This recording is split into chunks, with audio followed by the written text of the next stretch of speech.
నీవు లేనిది నా ఒంటరి జీవితం శాపం. ఈ శాపం జీవితాన్ని జీవించలేను. నీవు లేని ఈ ఒంటరి జీవితం విషాద విషం.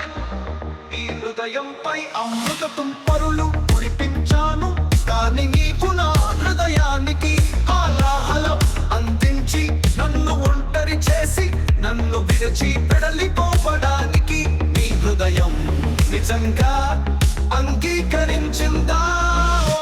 ఓ చలి, నీవు ఎంత బాగా నటించగలవు.